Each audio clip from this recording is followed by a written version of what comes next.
What's the nicest interaction you've ever had with a stranger? When I worked food service drive-thru. I guess it was more of a series of interactions, but I had a regular who I didn't think anything about after she got her coffee and such. I have since stopped working there, and about 3 weeks ago I'm sitting in a restaurant eating my burger, minding my business. And she comes up to me and recognizes me. Says I always helped her and that I had the best customer service. Turns out, she owned that and one other restaurant and was offering me a position in management in one of her restaurants. So that was neat. I rear-ended a woman on my way home from work once. I was in the middle of a heated conversation with my passenger, came upon a line of cars at a red light, slammed on my brakes but just couldn't stop in time. The whole thing was my fault, nothing but stupidity and negligence. No serious damage, but I hit her hard enough to make her car rock forward. She got out, asked if I was okay, and gave me a hug before getting back in her car and going on her way. Made me rethink how I interact with strangers and changed my perspective of people forever. Still think of her often. On weekdays when I did my daily practice, a lady I didn't know would sit in a pew knitting Afghans. She'd listen to the organ music and knit, sometimes for 2 to 3 hours at a time. One day, she came up to the organ console in the church's choir loft and introduced herself, showing me her finished Afghan, a truly beautiful piece of handiwork. She said, "I knit this for you as a gift in appreciation for your music. I look forward to hearing you practice each day." When I look at that Afghan now, I still see her sweet face, smile, and genuine kindness. I was at the grocery store picking up salad dressing today, and an old woman had been staring at the mayonnaise for seriously like 10 minutes, like I left the aisle for a solid chunk of time and returned as she was still considering her options. She then turned to me and said, "I like Ralph's brand mayonnaise as much as the name brand stuff and I don't give a fuck who knows about it," and walked off. It was actually strangely inspiring. When I was a kid, me and my family traveled around Ireland for a bit. When it came time to get the ferry back to England, our van broke down and we missed it. There wouldn't be another ferry for 2 weeks. The Irish family whose house we broke down outside of took all 6 of us in for 2 weeks and never asked for anything in return. I was in Denver's International Airport and me and my dad were on standby the entire day. First flight home we tried was early 4 a.m., then we tried 4 more throughout the day.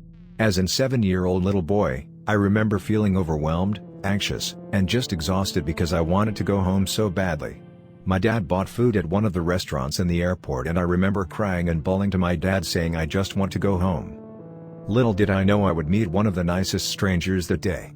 On the last flight to Phoenix, Arizona at around 12 a.m., a man who was also on standby today gets called to board, but he took the last half seats, meaning me and my dad would have to stay overnight at the airport. But this kind, generous man decided to give up his spot so that me and my dad could get on the flight. I cried again and hugged him with all my heart and said thank you.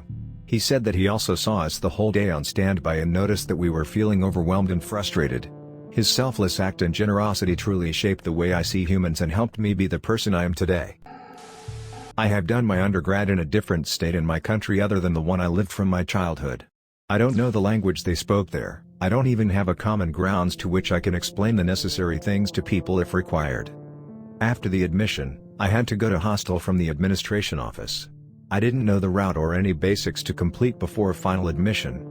Then I met a stranger there, who was from my locality. He helped me explain everything, even then my stupid brain couldn't get it. Then he put aside all his works and dropped me off in respective places and helped with whole process.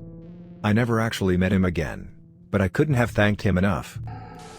I lived in Crown Heights in grad school, south of Eastern Parkway. 2 things for those who don't know: my old neighborhood is one of the world headquarters for Hasidic Jews, and on high holidays Hasids attempt to get more secular Jewish people to perform mitzvahs, and they'll often ask strangers, "Excuse me, are you Jewish?" Normally if you say no they'll just stop talking to you. Now it was 1 a.m. and I was getting home from a bar on what was apparently Rosh Hashanah, the Jewish New Year. An older rabbi is on my block with like 3 or 4 teenagers. He stops the conversation when he sees me. "Excuse me, are you Jewish?" And I said nope. And I'll never forget the joy in his voice when he said, "Ah, no worries. Have a great year. You don't have to be Jewish to have a great year." I will still sometimes think to myself, he's right. I don't have to be Jewish to have a great year. Grabbed the last train out of the city one night, damn thing broke down. It's about a 45 minutes train ride to my station, and a 15 minutes car ride to my house. I try and get an Uber, no luck. So I ask one of the ticket takers, he says it'll be an hour to get fixed. It's about 11 p.m. so I close my eyes for a minute and bam. Wake up at the last stop, probably 3 a.m. Phone is dead, I'm 5 miles from my stop, and it's the middle of winter. Unprompted, this tiny old lady comes up to me, clearly seeing I was distressed, and says, "Hi honey, I'm Dawn, did you miss your stop?" Sure enough, she drove me right to my car, a total stranger in the middle of the night. We spoke about her cats, said Merry Christmas to one another, and I've never seen her since. That was some time ago, but every Christmas I raise a glass and think of Dawn, hoping she's happy with her cats. I walked down the toaster at Walmart a couple of summers ago and an elderly woman was trying to make a selection. She stopped me and asked me my opinion. Until then, I hadn't noticed that there were so many choices in toasters available nowadays.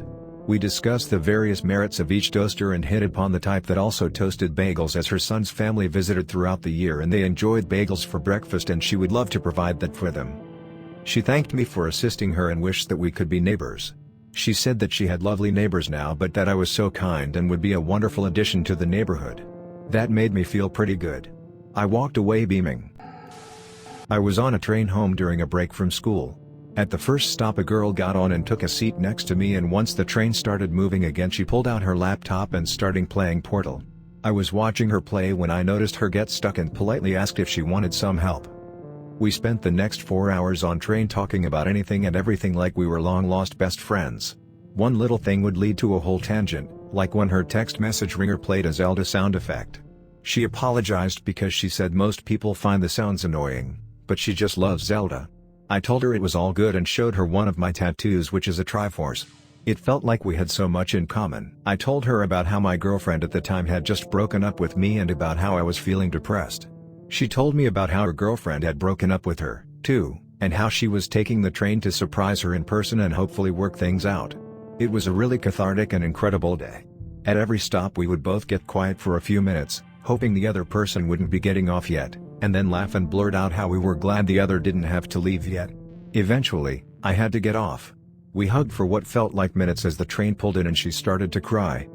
She told me I was one of the nicest people she ever met, and I told her the same. We only talked a few times on Facebook before I deleted most of my social media, but I'll always remember that train ride. That was one of the coolest experiences of my life. I was staying in a homeless shelter and I'd just cut my abusive mother out my life. I felt like absolute crap and decided to sit in McDonald's for a few hours just to kill time. I'm sitting there and this wee girl, maybe about 5, comes up to me and asks me why I look so sad. I don't want to bum this kid out, so I just say I've had a rough few days. She says to me, "Wait there, I want to ask my mom something," so she runs back up to me a moment later and hands me a balloon.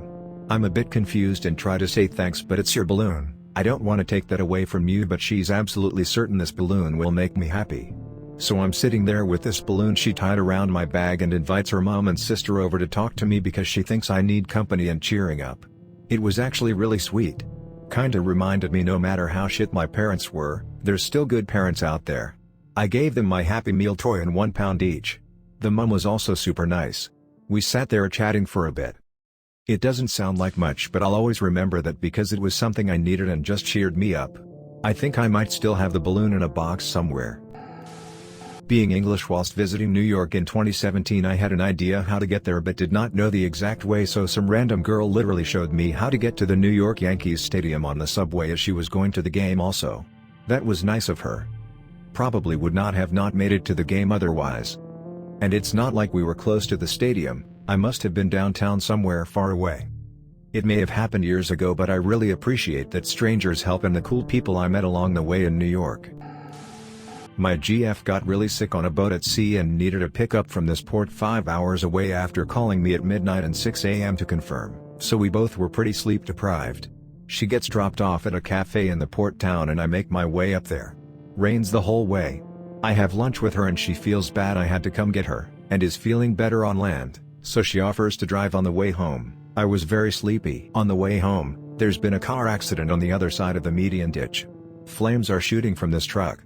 Police there letting it burn out and halting traffic. Anyways, people on our side have pulled over on the shoulder to stop and gawk. I'm taking photos of it when I notice my GF is looking too and turn to look forward, and one of the cars is suddenly pulling out in front of us. I shout to brake, and due to the slick surface we begin to spin out.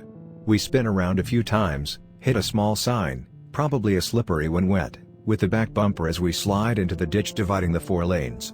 Thanks to the wet grass there we just keep sliding and spinning out, but I thought in the moment we'd for sure start to roll as there were some rocks catching the tires. Anyways, we blew a tire down there, and after a few attempts, 7, with 2 officers just watching me and laughing and being no help at all, I managed to drive the car up out of the ditch towards the police car guarding the truck fire. When we start to assess damage and put the spare on, I realized the car, 13 plus years old, had the jack/tire iron rusted to the bottom of the trunk.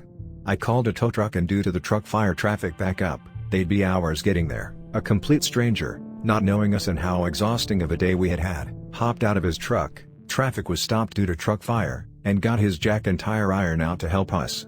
Did the whole changeover for us. I offered him money for his help, but he just said, "No worries," and went on his way. Mechanics had closed shop for the night, so I had to drive the 13-years-old donut to a station, pump it up, and, not wanting to take it on the highway again, take the old roads back for 5 hours, white-knuckling the steering wheel the whole way trying not to hit potholes. Longest day of my life, and that stranger did us such a solid, taking the time to help us. Owe him a lot for that. It happened at an airport on the way back home. I was waiting to enter the departure gate area early in the morning, and there were only about 10 people including myself. As I wait, the person standing next to me strikes up a conversation about it being early, small talk, etc. The conversation keeps going as we walk to the gate. He stops right in front of one of those airport lounges and goes, "The plane doesn't leave for another 30 minutes, you hungry?" I don't know if it was my ragged, jet-lagged face or what tipped this guy to the fact I could use a bite to eat. The associate at the front desk of the lounge gives me the, "You clearly don't belong here" look, while the guy goes, "You're gonna let me in, but not my friend?" We get inside and there's a whole spread of amazing food and drinks. Guy was just being nice to a complete stranger. We talk some more while we eat and had a great conversation. I don't know what it is about airports, but knowing that you're probably not going to see this person again just brought out one of the kindest gestures from this person. That was 6 years ago, I'll never forget it. This was about 10 years ago. I was late paying my water bill. When I went to pay, I guess they added a $25 late fee, so I was short. There was a lady there that was getting her water turned on for a new house.